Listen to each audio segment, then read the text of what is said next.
más santo, más sabio, más humilde.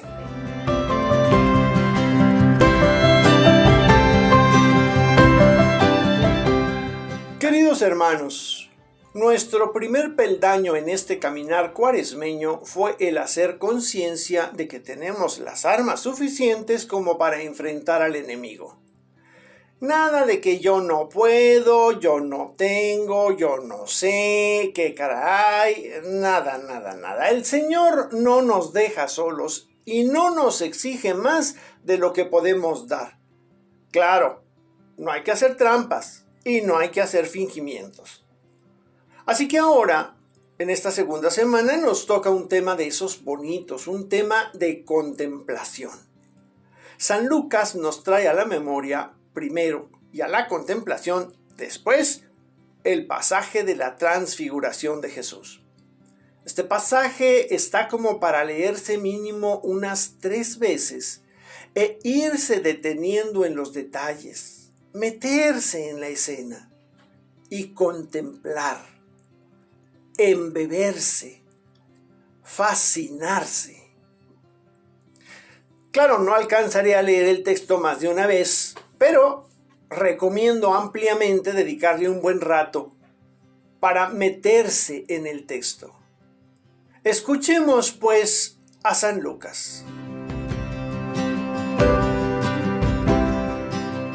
Unos 8 días después de que Jesús enseñó esto, tomó aparte a Pedro, Santiago y Juan y subió a una montaña para orar.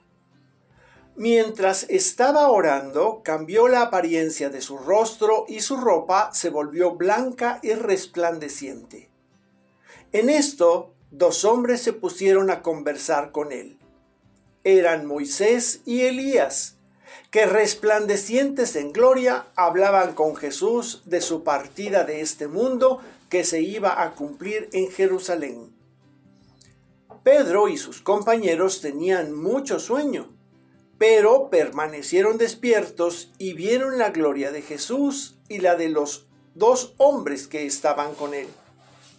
Cuando estos ya se alejaban, Pedro dijo a Jesús: Maestro, qué bien estamos aquí.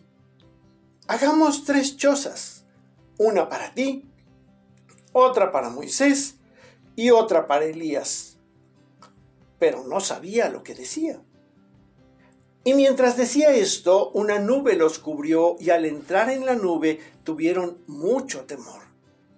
Y desde la nube salió una voz que dijo: Este es mi Hijo, el elegido. Escúchenlo. Cuando se oyó la voz, Jesús se encontraba solo. Los discípulos guardaron silencio y durante ese tiempo no dijeron a nadie lo que habían visto.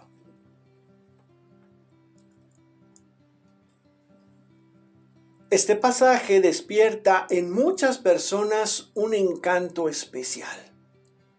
¿Y cómo no? Si es una manifestación especial del Señor Jesús. ¿Cuántas veces nos hemos imaginado cómo hubiéramos reaccionado si nos hubiera tocado ser uno de los acompañantes de Jesús? Quizá hasta nos haya llegado a generar una especie de envidia, ¿no? Y es entendible. Pero no nos quedemos solo en lo sobrenatural de la escena. Profundicemos un poco más para entender por qué aparece esta escena en la segunda semana de Cuaresma y qué tiene que ver con el camino del arrepentimiento y de la conversión. El número 3 en la Biblia representa totalidad, quizá porque 3 son las dimensiones del tiempo: pasado, presente y futuro. Decir 3 equivale a decir todos, o la totalidad, o siempre. Así que el hecho de que se mencionen 3 discípulos quiere decir que la manifestación de Dios no fue solamente para ellos 3, sino va encaminada a la totalidad de los discípulos, y eso, mi querido escucha, lo incluye a usted también. Por eso, como comunidad, hay que meternos en este episodio. No estamos hablando de una narración, sino de un hecho que nos incumbe a cada uno de nosotros en forma personal y en forma colectiva. El Señor Jesús solía retirarse a orar. Es significativo cómo ahora nos lleva en su compañía y sube a la montaña. La montaña es un lugar alto.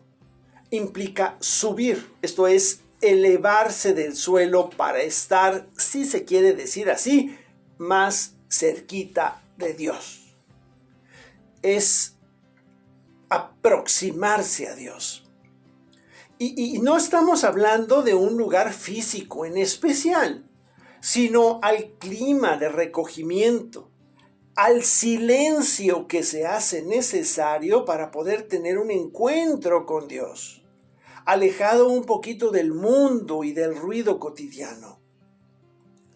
La transfiguración viene con la oración, con ese momento en el que nos comunicamos con Dios, con palabras o sin ellas. No es tiempo de pedir, sino de estar, de contemplar la gloria y la majestad de Dios. En este momento de contacto directo aparecen Moisés y Elías, lo que significa la ley y el profetismo. En tiempo de Jesús, la ley se resumía en los 10 mandamientos y los profetas expresaban el amor, la paciencia y la misericordia del Señor. Hoy la ley está más resumida todavía. Amarás a Dios y al prójimo como a ti mismo. Y los profetas, que dejaron la estafeta a los apóstoles y estos por la sucesión apostólica a los obispos, que se expresan a través del magisterio de la Iglesia, nos siguen recordando ese amor, esa paciencia y esa misericordia del Señor que no tiene límite. Moisés y Elías nos recuerdan que no se puede uno embeber a solas, que dan ganas, con Dios. La blancura de los vestidos del Señor representan la santidad, la pureza, la justicia. Y no se puede ser santo, ni puro, ni justo en lo particular. Necesitamos forzosamente de los demás. Y seguimos. Los discípulos tenían mucho sueño, pero permanecieron despiertos. Si hubiesen sido vencidos por el sueño, se habrían perdido de esta epifanía o manifestación del Señor. El sueño es el pecado, que nos hace perder el contacto con la realidad. Y podemos estar pegaditos al Señor y no lo sentimos.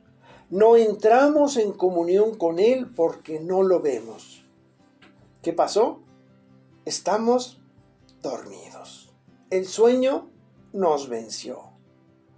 Y dice aquel refrán, camarón que se duerme, ya sabe usted el final. Porque cuando uno despierta no sabe uno ni dónde está ni cómo llegó allí. ¿No le ha pasado? Que de repente se encuentra en una situación personal o familiar o de pareja en la que parece que todo se lo llevó la tía de las muchachas y no sabe uno exactamente qué pasó. Pues lo que pasó fue que se quedó usted dormido y todo lo que el Señor le dice a través de la Biblia, del magisterio, de su párroco, de su comunidad, le pasó de noche. Tener sueño es parte de nuestra vida. Pero hay que dormir cuando hay que dormir. Y hay que permanecer despiertos cuando hay que hacerlo. El chiste aquí es no dejarse vencer por el sueño o por el pecado. Esto es no caer en la tentación sobre la que ya hablamos. Pedro sintió también la tentación de quedarse ahí. Se sentía bien, se sentía en paz, contento quizá. Pero, dice el evangelista, no sabía lo que decía. Lo que en otras palabras significa que no entendía qué o por qué estaba pasando lo que estaban viendo o lo que estaban viviendo en ese momento. Lo mismo que nos puede pasar o que nos haya pasado más de alguna vez a nosotros cuando estamos ante el sagrario o cuando acabamos de recibir la comunión. También podemos sentir la tentación de querer apersonarnos con Dios, quedarnos ahí, quedarnos con Él, quedarnos en Él y olvidarnos del mundo.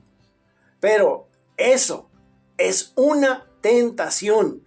Es querer cerrar los ojos de la conciencia para no ver alrededor al que sufre, al que necesita, al que está enfermo de cuerpo o de alma. Eso es querer quedarse dormido. Por eso la nube. No porque la nube fuera gris o amenazara lluvia, por eso les causó miedo, sino porque la nube es símbolo de Dios, de su presencia. Y la presencia de Dios impone. Entraron en la nube y sintieron miedo.